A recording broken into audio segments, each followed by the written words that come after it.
yang dalam sejarah pernah menjadi manusia. Jadi itu tidak membingungkan. Dan sebenarnya Alkitab sudah bilang Yesus itu adalah firman. Yohanes 1 ayat 1. Pada mulanya adalah firman, dan firman itu bersama-sama dengan Allah, dan firman itu adalah Allah. Yang membuat banyak orang sebenarnya menjadi bingung adalah karena dalam pikirannya sangat tidak mungkin bila Allah menjadi manusia. Hei, dengar. Itu pikiranmu aja yang bermasalah.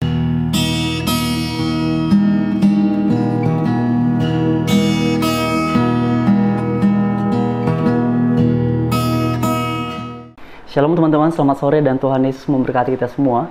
Mari sama-sama dalam bagian ini kita akan menyimak satu cuplikan video terkait dengan kesaksian seorang mualaf yang katanya sih menurut pengakuannya adalah seorang pendeta muda, dan karena itu mari kita simak alasannya kemudian keluar dari iman Kristen dan nantinya akan kita tanggapi sama-sama.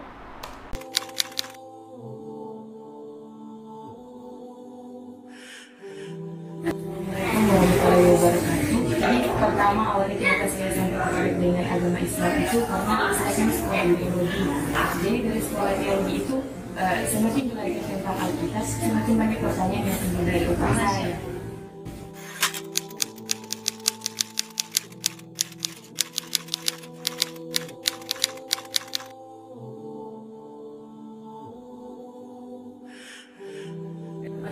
Banyak tapi kalau dalam perjanjian baru itu banyak hal yang saya baca, yang saya temukan itu kalau sebenarnya Tuhannya Tuhan ini ada cuma satu atau dua atau tiga begitu, karena kan pertama dalam perjanjian baru itu yang pertama saya baca itu waktu di dalam kitab Matius itu banyak tentang kematian Tuhan Yesus itu kan waktu Tuhan Yesus berdoa di Nazaret, Tuhan itu dibilang berdoa kepada Bapaknya, dan kemudian di kayu salib itu Tuhan berkata, "Ya Bapa, di dalam tanganmu kuserahkan nyawaku kepada." Dari situ timbul pertanyaan, ini sebenarnya Tuhan yang kurang itu cuma satu atau karena kalau secara tidak seperti yang waktu Tuhan Yesus dibaptis itu kan ada pengalaman berupa yang bermati.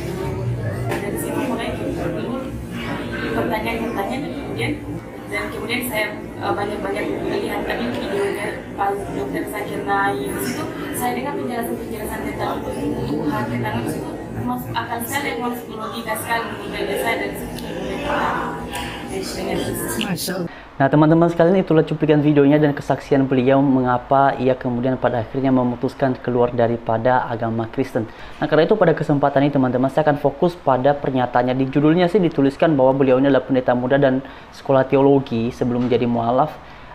Yang menarik adalah kalau benar beliau ini seorang pendeta sebelum menjadi mualaf dan juga pernah sekolah tinggi teologi, lalu bagaimana ia bisa ditabiskan sebagai pendeta sedangkan masih ragu dalam hatinya? Katanya di dalam beberapa kitab perjanjian baru yang disebutkan di sini adalah kitab Matius, ada satu momen di mana Yesus katanya berdoa di Nazaret.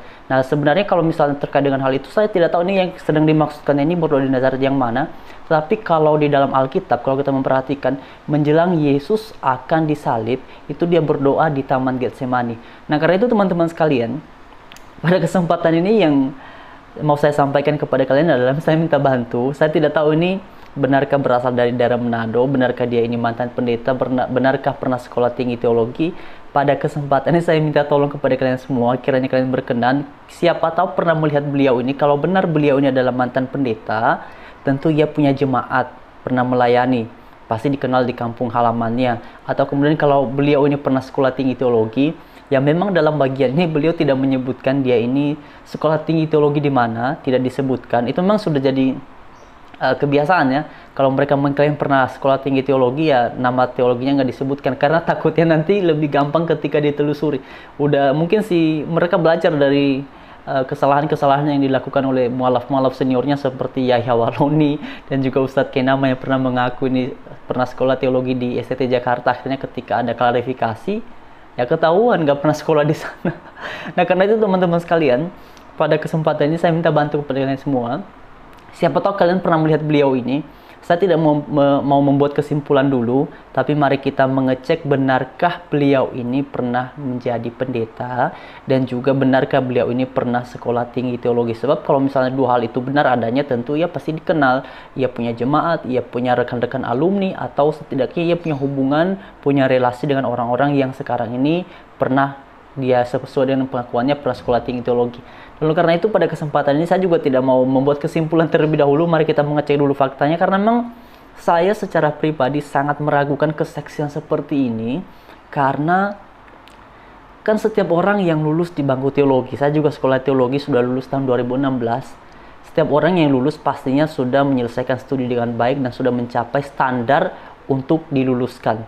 Nah, karena itu kalau kemudian pada akhirnya setelah lulus baru ada keraguan-raguan, ya kemudian menjadi bingung di dalam agama Kristen itu Tuhannya sebenarnya ada berapa.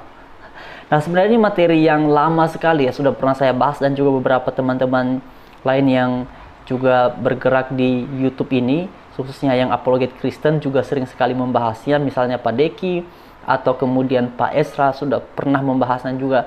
Pak ini yang pernah saya share kepada teman-teman itu adalah Pak Stephen Tong.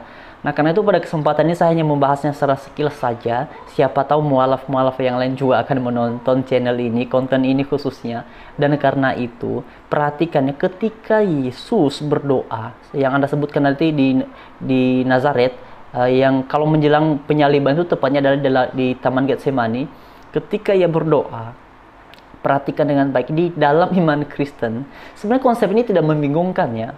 Di dalam iman Kristen, Yesus itu sempurna dalam keadaannya sebagai Allah karena dia adalah Allah yang sejati, Yohanes 1 ayat 1. Dan kemudian di dalam Yohanes 1 ayat 14 dijelaskan bahwa firman itu, yang adalah Allah sendiri, menjadi manusia.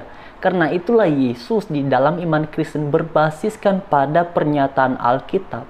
Dia adalah 100% atau sempurna dalam keadaannya sebagai Allah, tetapi juga sempurna dalam keadaannya sebagai manusia. Pertanyaannya adalah, mengapa Yesus itu kadangkala dalam kitab-kitab Injil ia berdoa? Itu kan yang Anda bingungkan? Perhatikan dengan baik. Sebelum saya jawab pertanyaan ini, Anda perlu membaca kitab 1 Yohanes pasal 2 ayat yang ke-6. Di situ dikatakan, tetapi barang siapa yang mengaku mengenal Dia, yaitu mengenal Allah, maka ia harus hidup sebagaimana Kristus telah hidup. Artinya, Yesus telah memberikan keteladanan yang sempurna tentang bagaimana seharusnya harus hidup sebagai umat Allah yang layak di hadapan Tuhan. Oleh karena itulah, di dalam perspektif iman Kristen atau di dalam sudut pandang iman Kristen, Yesus berdoa ini justru sebagai bagian dari Dia adalah manusia yang sempurna. Manusia yang sempurna dan dalam iman Kristen itu maksudnya bukan semata-mata Yesus sebagai manusia biasa seperti kita, bisa makan, bisa minum, dan segala macamnya. Bukan seperti itu. Tetapi ia sempurna dalam keadaannya sebagai manusia, terutama di dalam hal memenuhi seluruh apa yang diharapkan, yang dituntut di dalam hukum Taurat. Makanya hukum Taurat itu seluruhnya tergenapi di dalam Yesus. Nah, karena itu, mengapa kemudian ia perlu berdoa?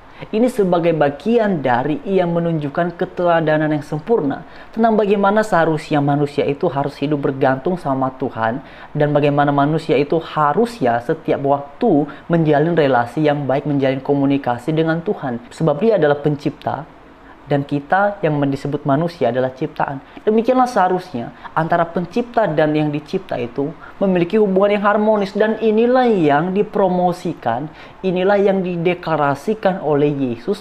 Makanya dalam keadaannya sempurna sebagai manusia, ia berdoa. Tujuan utamanya apa? Supaya setiap orang yang kemudian menjadi percaya kepadanya, ya, seperti kami sekarang ini yang menjadi orang Kristen, melihat, mengerti tentang keteladanan yang sempurna itu.